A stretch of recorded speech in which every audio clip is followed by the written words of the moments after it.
Welcome to my channel. ஆரோக்கியமான வாழ்வு மூலமாக உங்களை மீண்டும் சந்திப்பதில் மகிழ்ச்சி.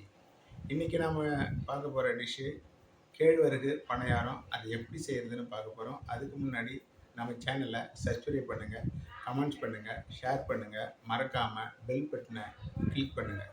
இன்றைக்கி நம்ம செய்ய போகிற டிஷ் என்னன்னு பார்த்தீங்கன்னாக்கா கேழ்வரகு பணியாரம். அதுக்கு தேவையான பொருள் என்னென்னா 1 கப் கேழ்வரகு மாவு, 1/4 கப் அரிசி மாவு, தேவையான அளவு வெல்லம், 2 துண்டு 2 ஏலக்காய் எடுத்து பொடி பண்ணி வச்சுருக்கிறோம். வாங்க அது எப்படி செய்யலான்னு பார்க்கலாம். நம்ம எடுத்து வச்சிருக்கிற வெல்லத்தோட கொஞ்சம் தண்ணி மிக்ஸ் பண்ணிக்கலாம்.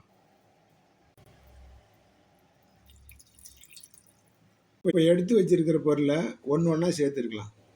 ஃபஸ்ட்டு கேழ்வரகு மாவு 1 கப்பு எடுத்து மிக்ஸ் பண்ணிக்கலாம். ரெண்டாவது அரிசி மாவு, அதையும் எடுத்து மிக்ஸ் பண்ணிக்கலாம். மூணாவது ஏலக்காயும் போட்டு மிக்ஸ் பண்ணிக்கலாம். அதுக்கப்புறமா இப்படி பண்ணிக்கங்க.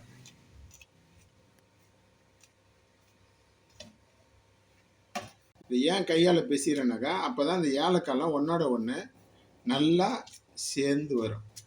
இப்போ நம்ம கரைச்சி வச்சிருக்கிற வெல்லத்தை எடுத்து இதில் மிக்ஸ் பண்ணிக்கலாம். கரைச்சி வச்சுக்கிற இடத்த மிக்ஸ் பண்ணிக்கலாம். நல்லா கலக்கிக்கலாம்.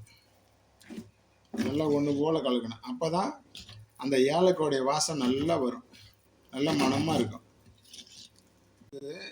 இந்த பக்குவத்துக்கு கரைக்கணும். பாருங்க எப்படி இருக்கணும், எப்படி இது பார்த்தீங்களா, இப்படி இருக்கணும். கடாயில் எண்ணெய் ஊற்றி காய வச்சாச்சு. இப்போ அதை எப்படி ஊற்ற போகிறோம் பாருங்கள். ரொம்ப அருமையாக இருக்கும். அது மாதிரி செய்யுங்க.